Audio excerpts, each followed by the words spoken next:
Israeli warplanes have struck targets across the Gaza Strip, as well as 2 airports in Syria and a mosque in the occupied West Bank allegedly used by militants, while a second convoy of humanitarian aid reportedly began crossing into Gaza from Egypt on Sunday afternoon. Israel's military spokesperson said the country is stepping up its attacks and there are growing expectations of a ground offensive.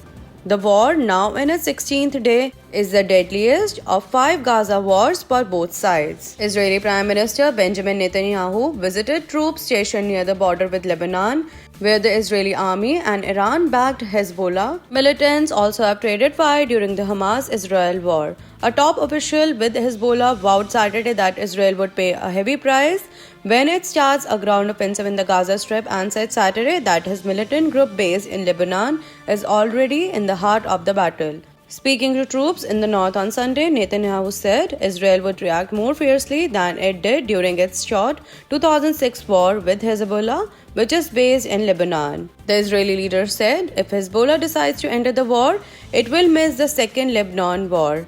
It will make the mistake of its life. We will cripple it with a force it cannot imagine, and the consequences for it and the Lebanese state are devastating.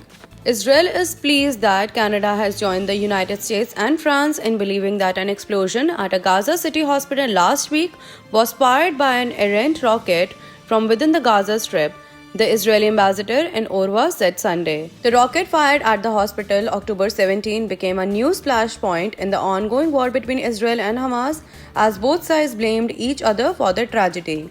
Canadian Defense Minister Bill Blair issued a statement late Saturday night saying an independent analysis by the Canadian forces gives the government a high degree of confidence that the rocket did not come from Israel. Canada was slower than some of its allies to reach the conclusion.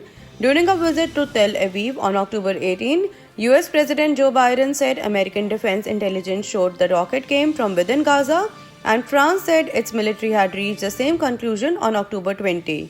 Prime Minister Justin Trudeau asked Bill Blair on October 17 to have Canadian military conduct its own assessment. On October 19, he said Canada has seen some preliminary evidence but would take the necessary time to look carefully and work with allies to reach a firm conclusion. The Canadian military assessment delivered its first report Saturday, and Blair and Trudeau were both briefed on the findings before Blair made the conclusion public just before 10 p.m. China's People Liberation Army PLA has deployed 6 warships in the region amid escalating tensions. According to the South China Morning Post, these warships, including the Zibo, a Type 052D guided missile destroyer, the frigate Xingzhou, and the integrated supply ship, were part of the PLA's 44th Naval Escort Task Force. On October 14, these warships left the shores of Muscat for an undisclosed destination, as reported by the Chinese state media. This naval presence signifies the operation of 6 Chinese vessels in Middle Eastern waters during the heightened tensions in the region. The United States has deployed the USS Gerald R. Ford, its most advanced aircraft carrier, and a battle group to the West Asia region in response to the situation. Additionally, several countries, including Britain, Germany, and France, have sent military or civilian planes to evacuate their nationals from Israel.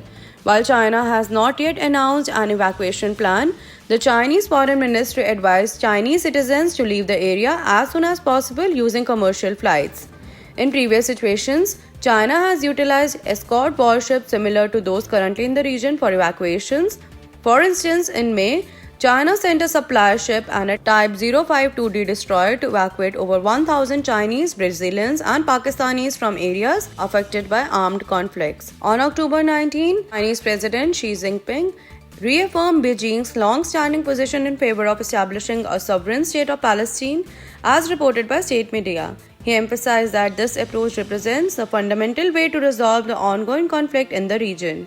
He said, "The top priority now is a ceasefire as soon as possible to avoid the conflict from expanding or even spiraling out of control and causing a serious humanitarian crisis."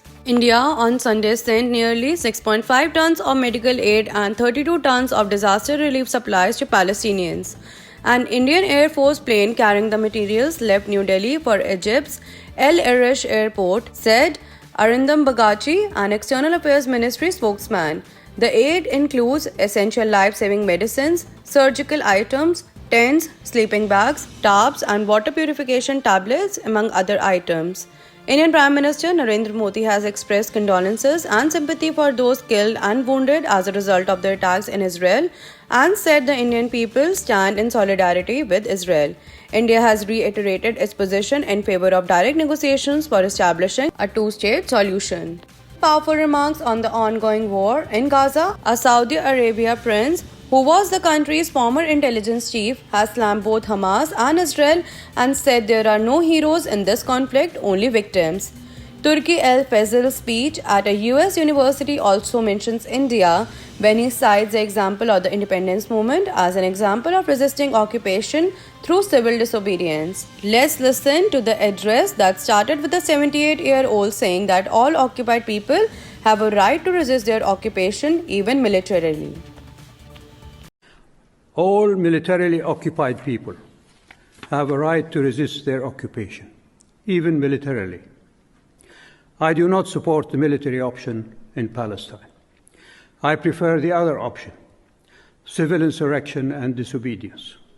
It brought down the British Empire in India and the Soviet Empire in Eastern Europe. Israel has overwhelming military superiority, and we see in front of our eyes the devastation and oblivion it is bringing to the people of Gaza. I categorically condemn Hamas's targeting of civilian targets of any age or gender, as it is accused of. Such targeting belies Hamas's claims to an Islamic identity. There is an Islamic injunction against the killing of innocent children, women, and elders.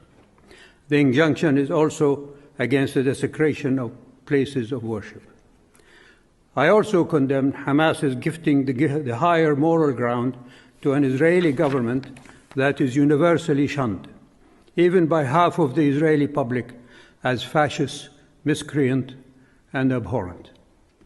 I condemn Hamas for giving this awful government the excuse to ethnically cleanse Gaza of its citizens and bombing them to oblivion.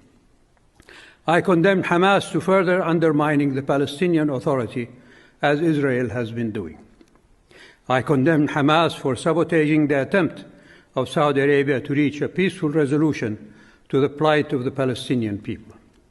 But equally, I condemn Israel's indiscriminate bombing of Palestinian innocent civilians in Gaza and the attempt to forcibly drive them into Sinai. I condemn Israeli targeted killing and the indiscriminate arrest of Palestinian children, women, and men in the West Bank. Two wrongs don't make a right. I've been hearing a repeated phrase in American media, unprovoked attack. What more provocation is required to make it provoked than what Israel has done to the Palestinian people for 3/4 of a century? I refer you to the article in the Middle East Monitor of February 17, 2014, under the title, Israeli Army Veterans Admit Role in Massacre of Palestinians in 1948. Read it and weep, as I did. Just this year, from May to July, over 450 Palestinians were killed, including 67 children. This bloodletting must stop. I condemn Israel's sealing of Palestinian lands. I condemn Israeli colonists for rampaging through houses of worship in the Aqsa Mosque in Jerusalem. I condemn Israel for destroying Palestinian homes and olive orchards. I condemn Israel for incarcerating Palestinian women, children, and men in concentration camps without recourse to due process. I condemn Israel's targeted killings and assassinations of Palestinians. I condemn Israel for funneling guttery money to Hamas, the terrorist group as defined by Israel. I condemn Western politicians for shedding tears when Israelis are killed by Palestinians, but refuse to even express sorrow when Israelis kill Palestinians. There are no heroes in these conflicts, only victims. The Palestinian Health Ministry said Sunday that the death toll in Gaza had reached at least 4,651 people, with another 14,254 people wounded in the besieged territory. The ministry said 90 Palestinians were also killed in violence and Israeli raids in the occupied West Bank since Hamas militants stormed into Israel on October 7.